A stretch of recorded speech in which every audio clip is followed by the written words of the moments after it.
जय हिंद दोस्तों, वंदे मातरम। नेतन्याहू जो कि इजराइल का प्रधानमंत्री है, उसका छोटा भाई जो था, उसकी मृत्यु जो है जॉर्डन में हुआ था। उन्हें जॉर्डन के कुछ मुस्लिम कट्टरपंथियों द्वारा गोली मार दिया गया था।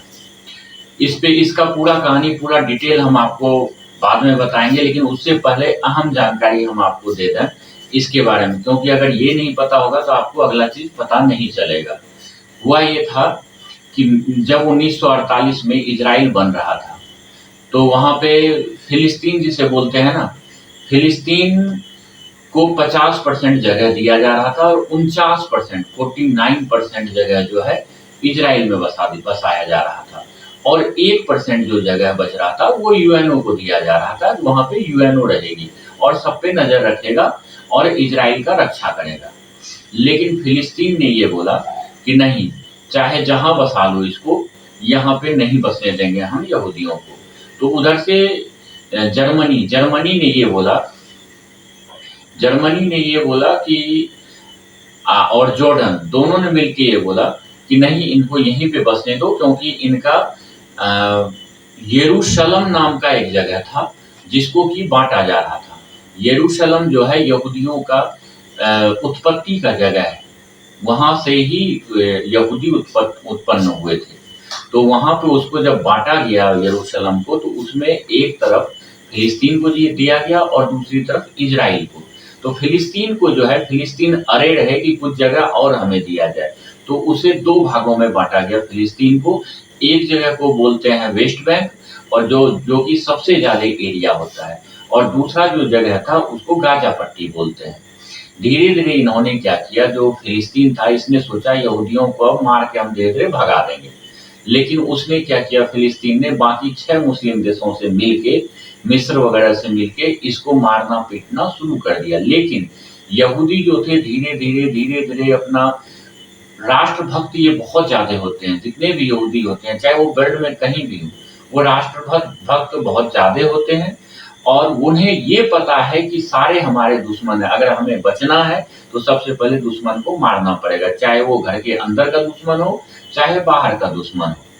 तो जब यरूशलेम को बांटा गया, तो फिर फिलिस्तीन ने क्या किया कि धीरे धीरे इजराइल को खत्म करने की कोशिश करने लगा।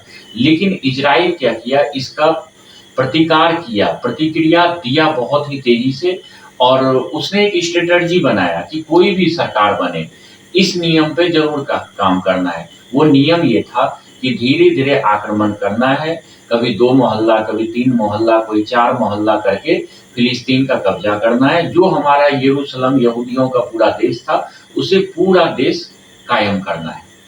तो धीरे धीरे फिलिस्तीन जो है आक्रमण करते रहा यहूदियों पे, मतलब इजराइल पे। और इजराइल ने बुरी तरह धोया, इतना बम मारा, वो ना बच्चा देखता है, ना बड़ा देखता है, ना बुजुर्ग देखता है, कुछ भी नहीं देखता है। और इतना मारा कि धीरे धीरे अभी जो है 50% से 9% पे आ गया है फिलिस्तीन। पहले जब बंटवारा हुआ था तो 50% पे फिलिस्तीन था, अभी 9% पे आ गया है।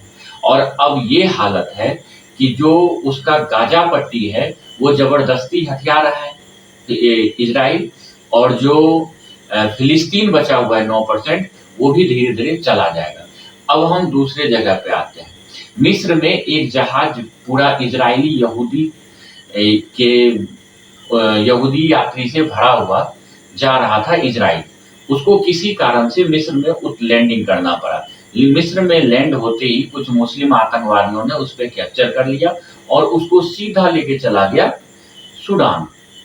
सूडान का जो राष्ट्रपति था इल्तुतमिश, वहां पे क्या किया, जो एयरपोर्ट था वहां पे उसे रखा गया जहाज को। 1 दिन का समय दिया इजराइल ने, 2 दिन का। आप देखना, कभी भी इजराइल अपना एक स्ट्रेटजी पे काम करता है कि अगर बंधक नहीं छूट पाया तो नहीं छूटने दीजिए, लेकिन उसके बदले हम कोई भी शर्त नहीं मानेंगे। क्योंकि इनका क्या आदत होता है, जो आतंकवादी संगठन होता है, कि इजराइल के या किसी के भी नागरिक को पकड़ लो, इसके बदले एक शर्त रख लो कि हमारा ये शर्त है, जब तक मानोगे नहीं हम तुम्हारा बंधक छोड़ेंगे नहीं। तो इजराइल का क्या नियम है कि बंधक छूटे ना छूटे, लेकिन उस जगह को हम खत्म कर देंगे। तो धीरे धीरे क्या हुआ, इसने 1 दिन छोड़ा, 2 दिन छोड़ा, इज़राइल ने बहुत बात किया, ये लोग नहीं माने। रात का समय था, टोटल 4 जहाज उन्होंने जॉर्डन हवाई पट्टी पे उतारा। वहाँ पे जब उतरने लगा, 3 जहाज जब उतरा हुआ था, तो जो वहाँ के एयरपोर्ट पे जितने भी आदमी थे, जितने भी वहाँ के सैनिक थे, उन्होंने सोचा हमारा राष्ट्रपति उतर रहा है, क्योंकि इतने जहाज एक साथ उनका राष्ट्रपति का ही आता था, बाकी किसी का नहीं आता था। जब 3 जहाज नीचे उतर गया, तब उन्हें पता चला कि इजरायली सैनिक यहाँ पे आ गए। तो उन्होंने क्या किया, प्रतिक्रिया नहीं देखी, उन्होंने पूरा एयरपोर्ट का लाइट कट कर दिया।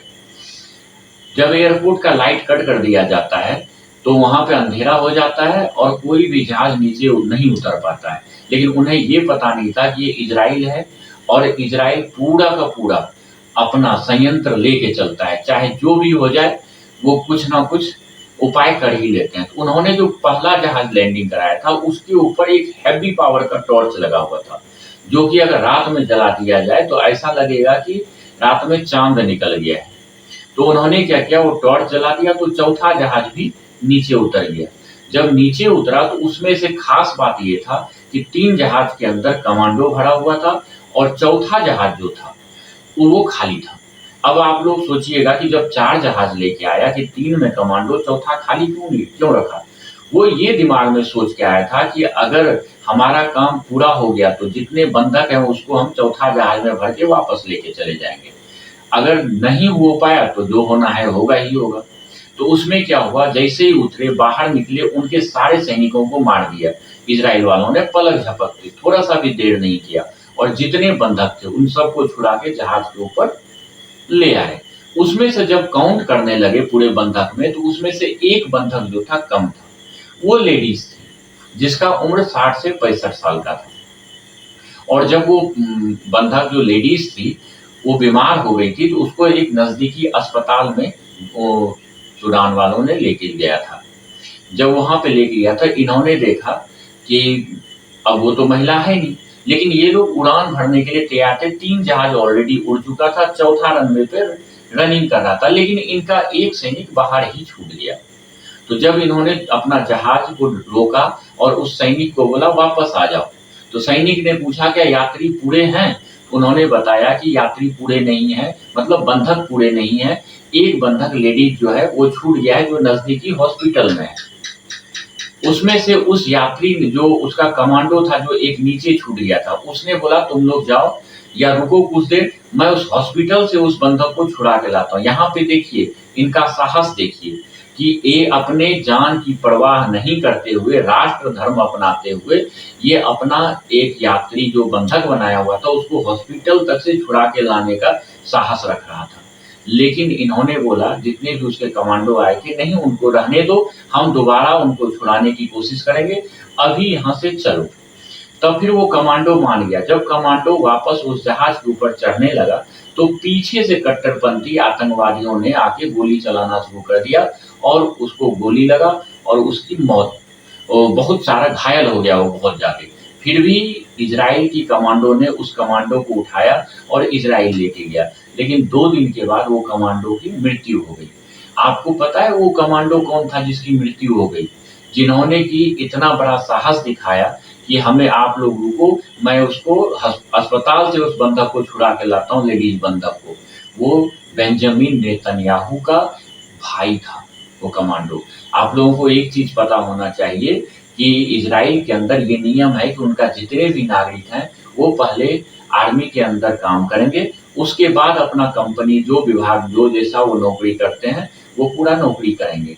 और युद्ध के समय में वो जितने भी नागरिक हैं वो सब के सब फिर से सैनिक बन जाते हैं और पूरा काम छोड़ के अपना युद्ध में चले जाते हैं। यहाँ तक कि उसके विदेशों में जो रह रहे हैं नागरिक, वो सब वापस वतन लौट जाते हैं और सबके नाम पे एक एक वेपन इशू है वहां पे। जो विदेश में रह रहे हैं या विदेश में बिजनेस कर रहे हैं उनके भी नाम पे है, और उसे जब वो आता है वही निकाल सकता है, दूसरा उसको टच नहीं कर सकता है। तो विदेशों में रहने वाला भी वहां पे पहुंच जाता है, अपना वेपन लेता है और युद्ध करता है। तो सेम कहानी बेंजामिन नेतन्याहू के साथ हुआ। उनका जो भाई जो था वो भी सेम आर्मी का एक सोल्जर था, कमांडो था, और उन्होंने अपना राष्ट्र धर्म के लिए जान दे दिया। अगर वो चाहता तो बच सकता था, वहां नहीं रुक के पीछे-पीछे दौड़ के फिर से जहाज में वो चढ़ सकता था, लेकिन नहीं, उसने अपना साहस दिखाया, पूरे बंधक को बचाया। एक लेडी जो बची हुई थी, उसको भी चाहा कि मैं उसको छुड़ा लूँ और उसे भी अपने पास लेके जाऊँ, वहाँ पे इज़राइल लेके जाऊँ।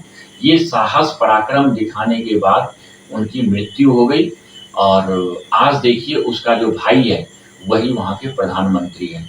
अब आप ये सोचिए कि जिसका भाई कमांडो रहते हुए मारा गया था, तो उसका भाई जो बेंजामिन नेतन्याहू है, वो कैसे किसी आतंकवाद को छोड़ देगा?